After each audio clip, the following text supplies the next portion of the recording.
आज की इस सभा में मैं आप सबका स्वागत करती हूँ।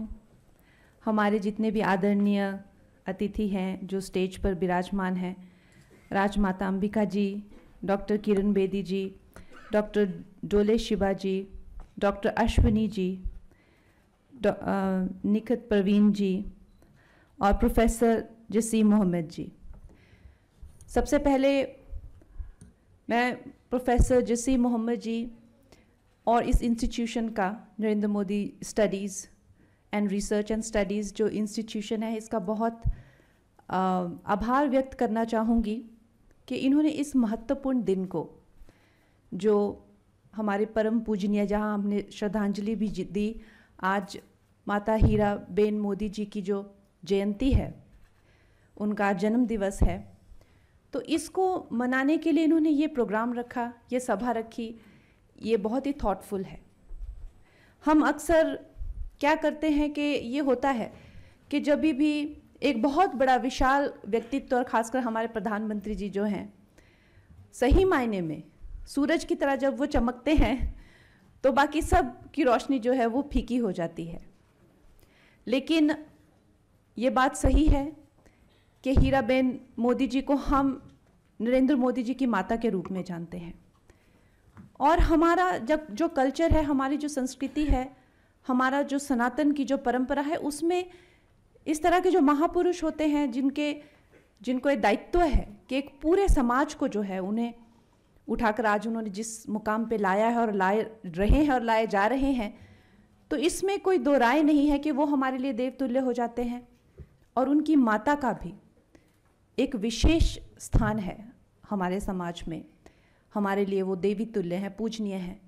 उनके जीवन से भी हमें बहुत कुछ सीखने को मिलता है। उन्होंने प्रधानमंत्री जी को जन्म दिया, और माता का क्या प्रभाव होता है संतान पर। ये साइंटिफिकली भी कहते हैं कि अ चाइल्ड इनहेरिट्स हिज और हर मदर्स इंटेलिजेंस। ये जेनेटिक्स आपको ऐसा बताती है। उसके साथ ही हमारी जो संस्कृति है, और हम देखते हैं जो जितना सनातन में होता है, जितना कि वो भारतीयता में डूबा हुआ होता है, तो इस तरह के लोगों को कभी भी अपना कोई भी संघर्ष, अपने किए हुए कोई भी काम उनसे अगर पूछेंगे, आज माता हीराबेन जी हमारे बीच में नहीं है, लेकिन अगर होती भी और हम उनसे पूछते भी कि आप अपनी जीवनी के बारे में, आप, तो वो कहते नहीं, मैंने कुछ नहीं किया। ये उनकी सरलता है, ये उनकी सादगी है। लेकिन ये हमारा दायित्व है, हमारा समाज का दायित्व होता है कि उनके जो जीवन मूल्य हैं, उनके जो संघर्ष हैं, वो हम अपने पीढ़ियों के लिए आगे, मैं जसीम मोहम्मद जी को ये रिक्वेस्ट करना चाहूँगी कि उनके जीवन के संघर्ष के बारे में भी हमें लिखना चाहिए। क्योंकि जो भी हम उनके बारे में जानते हैं, वो प्रधानमंत्री जी के साथ उनके जो संवाद हुए होते हैं, कोई इंटरव्यू या कभी किसी दौरान जानते हैं। लेकिन हमें ये नहीं पता कि उनके सोच क्या थे, उनके विचार क्या थे। तो हम उससे एक रूपरेखा बनाते हैं कि क्या उनकी सोच रही होगी। सबसे पहले जो मैंने उनके जीवन से सीखा है, कुछ चीज़ें मैं आपको वो बताऊंगी जिन्होंने मुझे इंस्पायर किया है। माता हीराबेन जी की जीवन से जो मैंने सीखा है, एक बार प्रधानमंत्री जी ने कहा कि जब मैं मुख्यमंत्री बना तो उन्होंने मुझे कहा कि मिले, जब भी वक्त साथ में बिताया, या प्रधानमंत्री बना तो मुझे हमेशा कहती थी, जाओ यहाँ क्या कर रहे हो, मेरे साथ क्या कर रहे हो, टाइम क्यों बर्बाद कर रहे हो, जाओ अपना काम करो। तो उनका जो चरित्र है और उनकी जो थिंकिंग है, जैसे हम भगवत गीता में पढ़ते हैं कि किसी भी विषय में जो है समता बना के रखना। और आई थिंक ये आजकल के पेरेंट्स के लिए एक बहुत बड़ा लेसन है। ये जो एक हेलीकॉप्टर पेरेंटिंग है, मैंने हमेशा देखा है कि जब भी अपनी माता जी के बारे में बात, ना कभी उन्होंने बचपन में बच्चों के गुणगान किए, ना ही कभी प्रधानमंत्री बन के भी कोई ये नहीं कि उनको जो है, जब वो माता कहती हैं कि जाओ अपना काम करो, तो क्या उनके विचार में, जो उनकी संतान है, उनमें क्या विचार आता है? यही विचार आता है कि ये कोई जगह, कोई सत्ता कोई भोगने के लिए नहीं है। एक माँ का चरित्र किस तरह से एक इंसान की जो है, एक व्यक्ति के व्यक्तित्व को, उसको कॉन्शियस को शेप अप करता है, इसका बहुत बड़ा उदाहरण है। जस्ट बिकॉज वो इतनी सादी है और इतनी सेल्फलेस है, हमें ये नहीं भूलना चाहिए कि उनके हर शब्द में एक सीख है। दूसरी बहुत बड़ी चीज हमें देखने को मिलती है उनकी लाइफ में, जिम्मेदारी लेना।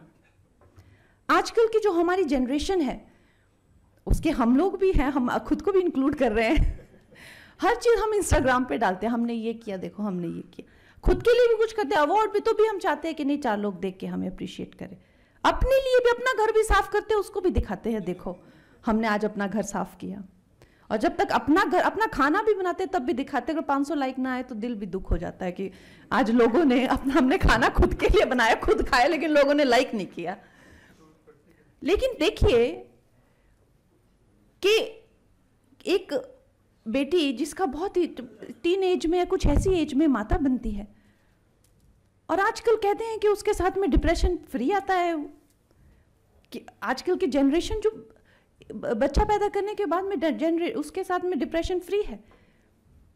लेकिन आप जो है ना कि सिर्फ अपने परिवार को पालते, दूसरे घरों में काम करके आप परिवार को पालते हैं, बल्कि प्रधानमंत्री जी के एक इंटरव्यू से मुझे ये भी सुनने को मिला कि वो रोज सुबह 5 बजे से जो है, क्योंकि उनका एक्सपीरियंस था बच्चों के साथ में, तो एक आसपास के बच्चों, आसपास की माताएं जो छोटी जो शिशुओं को जो इश्यूज होते थे वो एक उनके लिए काम करती थी और वो उनका कोई चार्ज नहीं करती थी।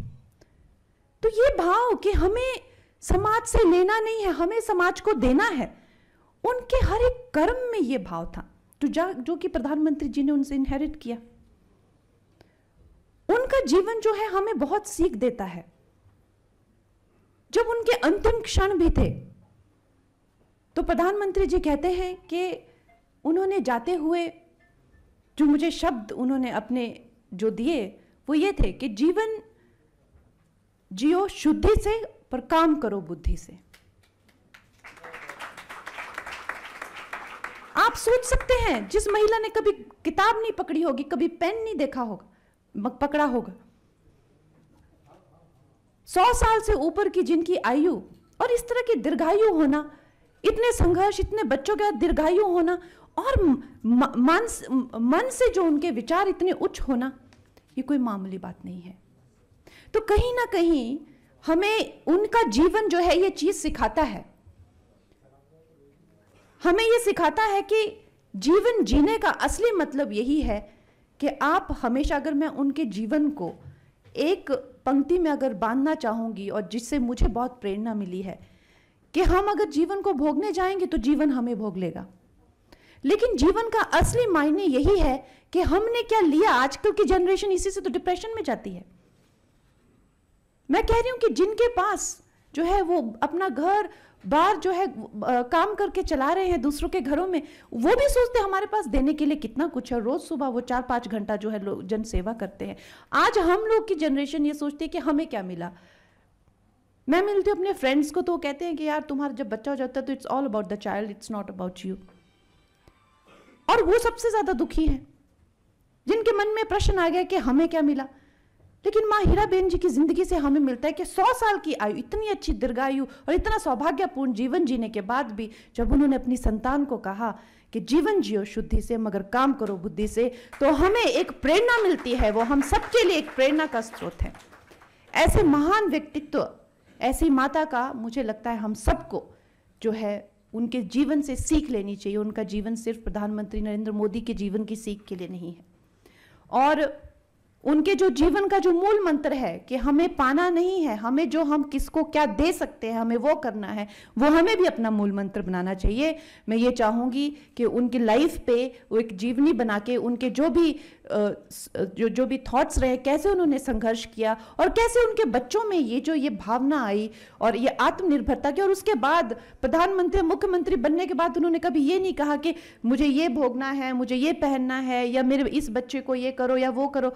ये जो उनकी ये जो चरित्र था, ये जो उनका कर्मठता थी, ये जो इस तरह की जो उनकी विचारधारा थी, वो आज उसके ही चलते हुए हमारे जो देश में जो देखने को मिल रहा है, चाहे हम आत्मनिर्भरता की बात करें, चाहे हम वुमेन लेड डेवलपमेंट की बात करें।